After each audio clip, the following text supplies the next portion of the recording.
Welcome to High Bank Fury, the podcast. I'm Roy J. Akers, also courtesy of SkyviewSports.net. With me, I have Jonathan Coleman. You are all things communication for Charlotte Motor Speedway. Jonathan, I've been wanting to have you on for a while, and I'm so glad that you're here. And how are you doing?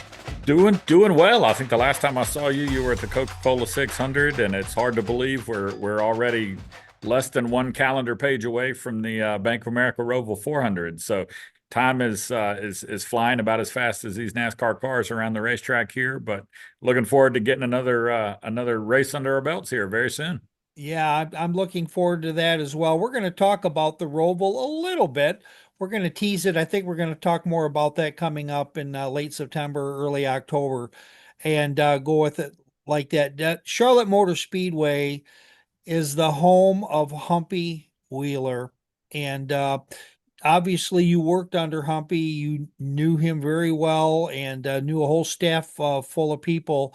Uh, he recently passed, and that's for our audience's benefit, not yours. And what do you have to say about Humpy Wheeler?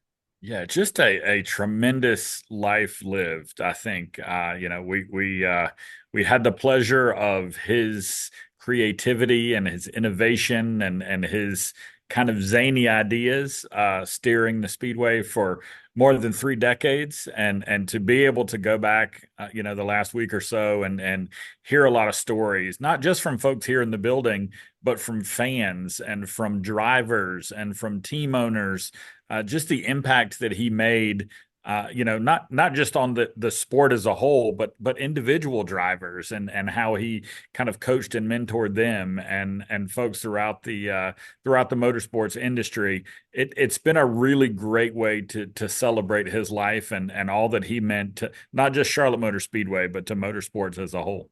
Yeah, now I understand that you did. I hear you say Few that you people wrote his understood the grand obituary. spectacle of I NASCAR better did. I than got to dig 18 in Humpy and Wheeler. really For learn 33 a lot years, more. he I was thought I racing's knew foremost Humpy trailblazer, when you've got bringing a somebody sense with of that much scale, character and wonder, that much and history. imagination. But really going back and all the way back to before his days in motorsports. It was really interesting to learn that he was an amateur boxer and thought he may actually pursue a boxing career. He had a record of 40-2 and was looking at actually going to the Olympics to pursue boxing, before he realized that was going to set him up across the ring from guys like Muhammad Ali and Joe Frazier, and he decided better of a long career in boxing.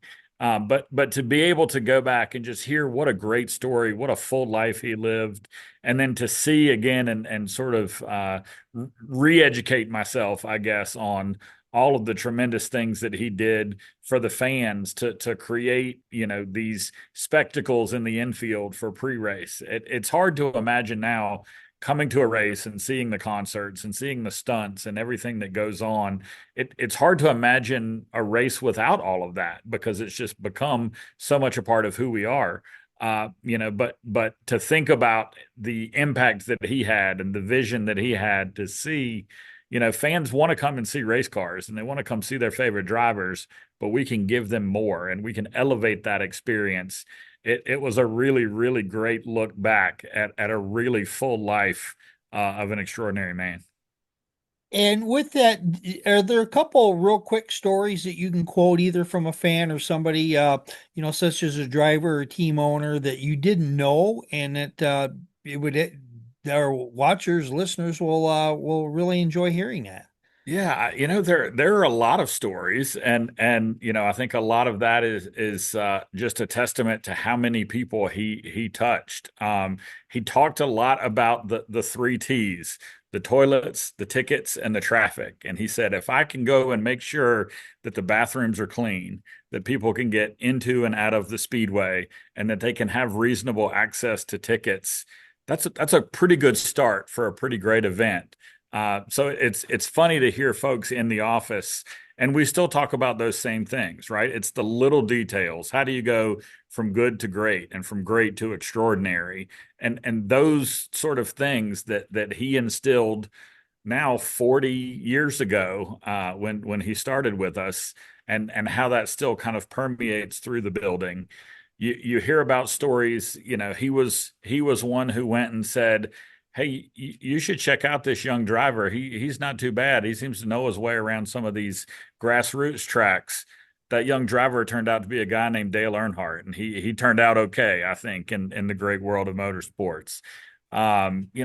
Just the ideas for these pre-race stunts. And we sit around a table now, and we know that there are no stupid ideas. There are no ideas that are too big or too far out of reach, because it's something that Humpy has dreamed up many, many years before we've ever come up with it. So many great stories, so many wonderful tributes.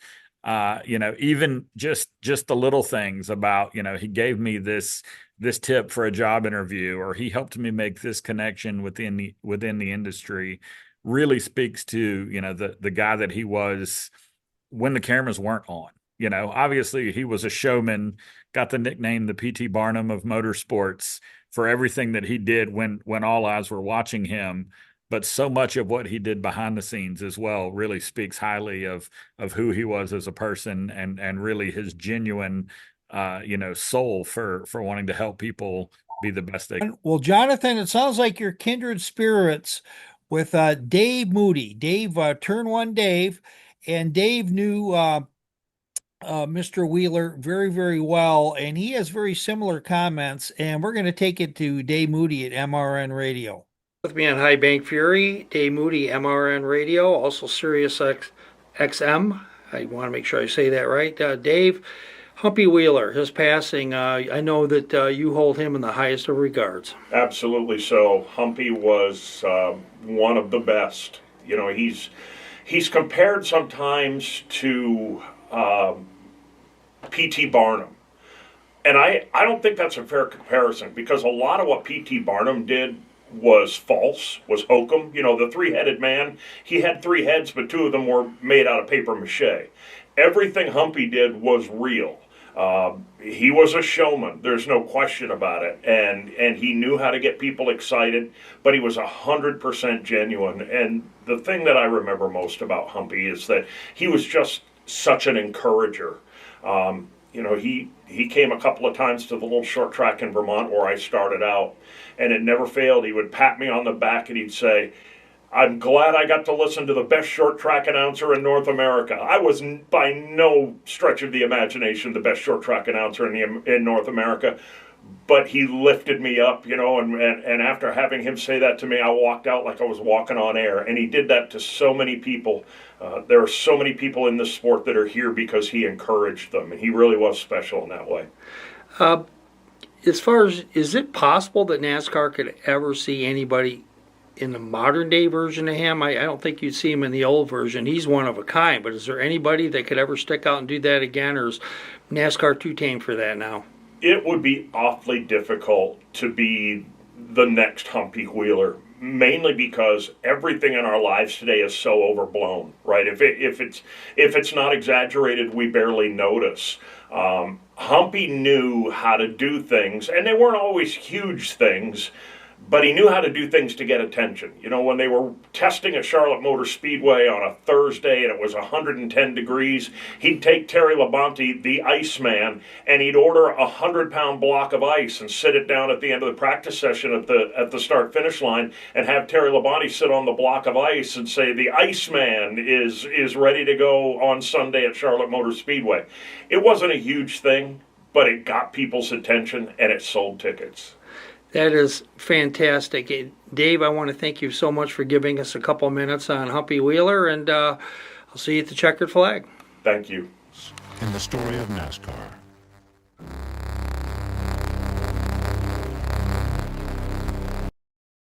Well, it was awesome to hear Dave talk, and he talked about how he was that fledgling announcer, and he said that he was by far not the best announcer at a racetrack in those days, at a small track out in the middle of nowhere.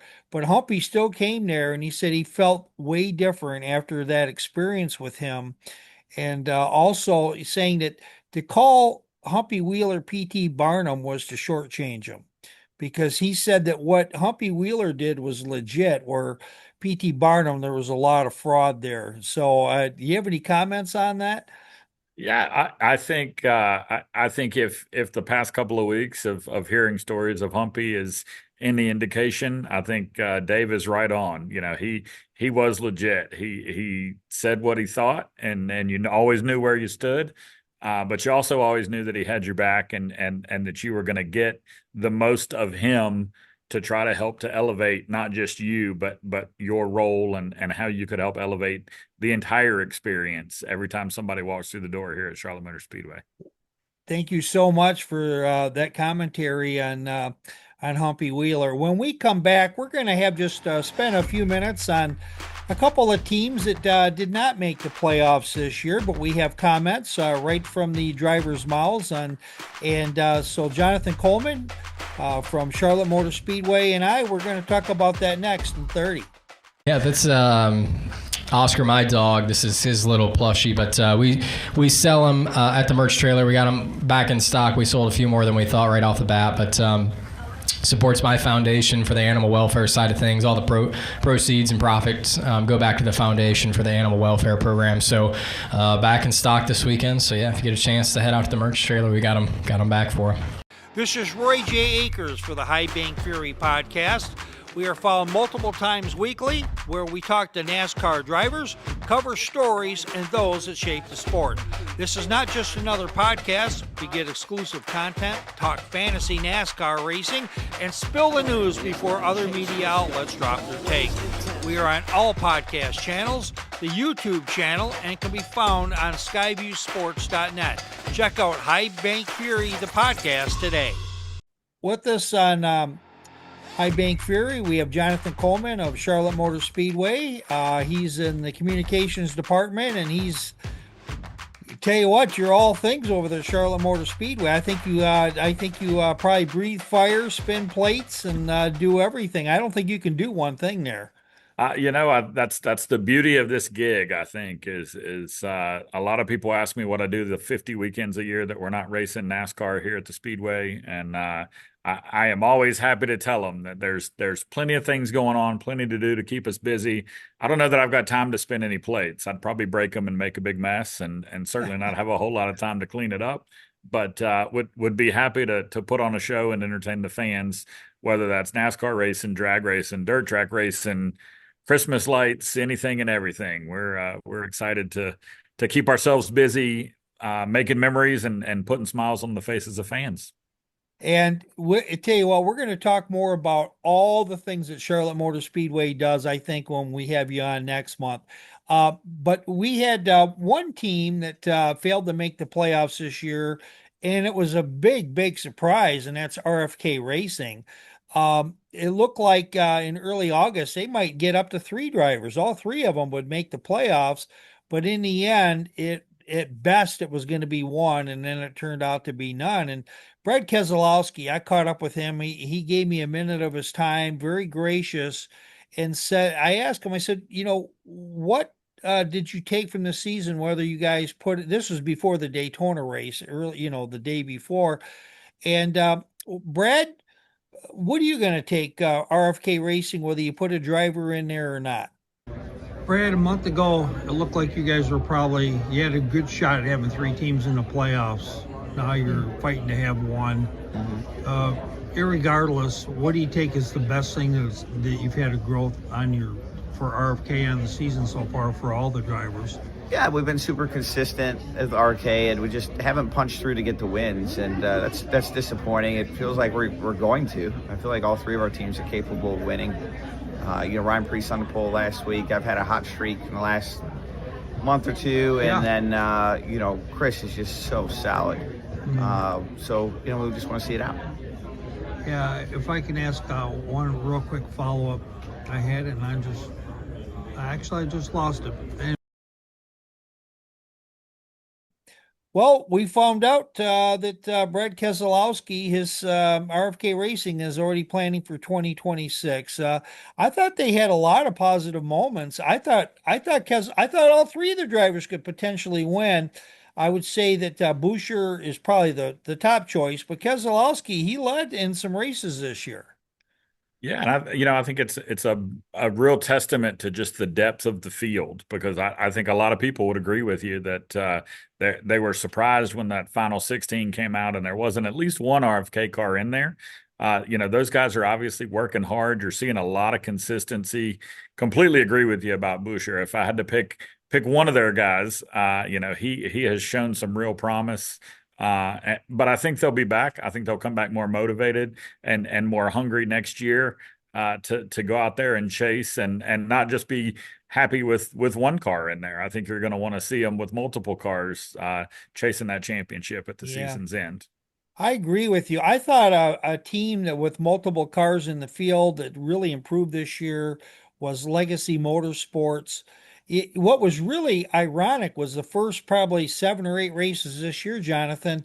The only top five Legacy had was when Jimmy Johnson in that wreck-filled Daytona 500 had a fifth place finish right on the nose. But check this out. Erik Jones ended up with 4 top 5s amongst his 5 top 10s this year. And John Hunter Nemechek only had 2 top 5s, but he had 7 in the top 10. And before we comment, Erik Jones kind of talked about this and where this team was at this time last year compared to now. It's very impressive, and it's not easy. Actually, it's not hard to see a smile on Erik Jones' face. Erik?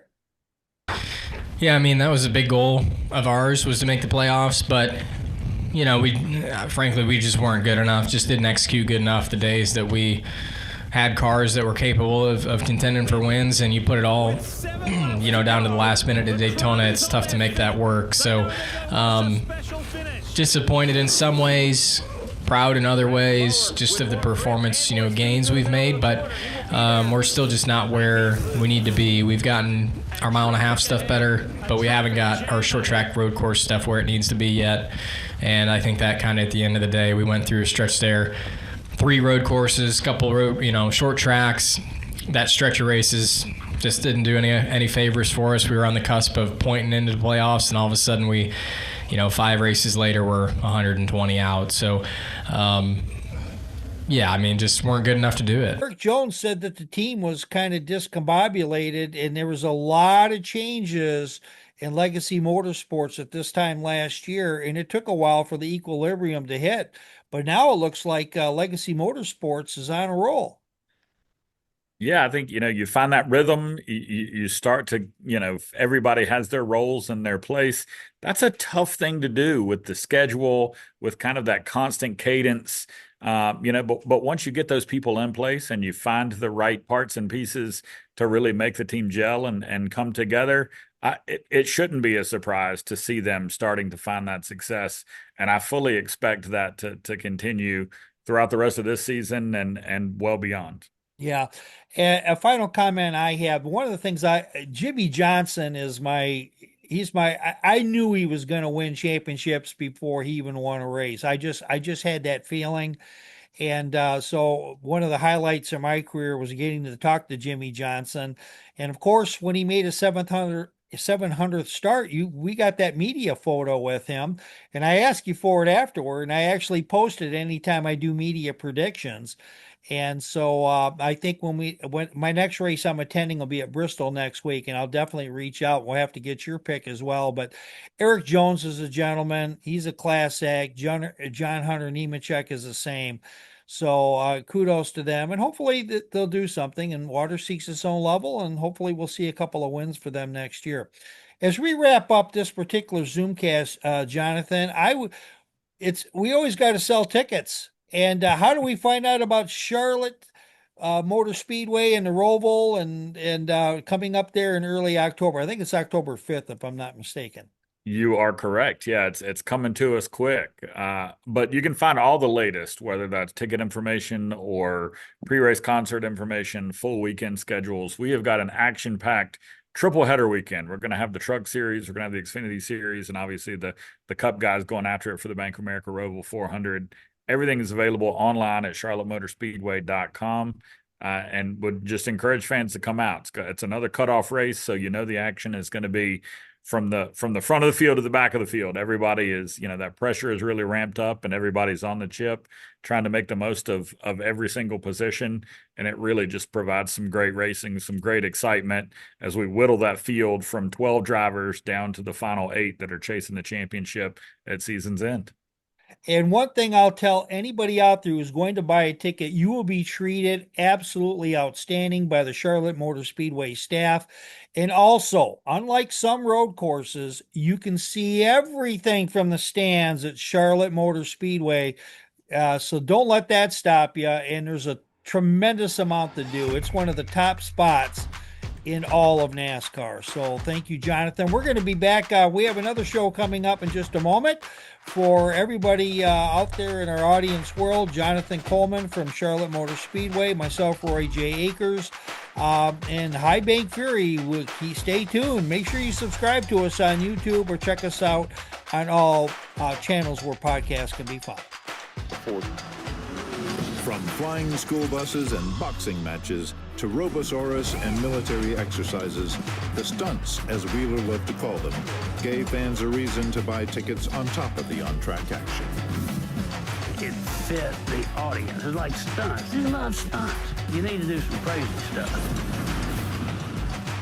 Part ringmaster, part businessman, he was always looking for the next big thing to drive sold-out crowds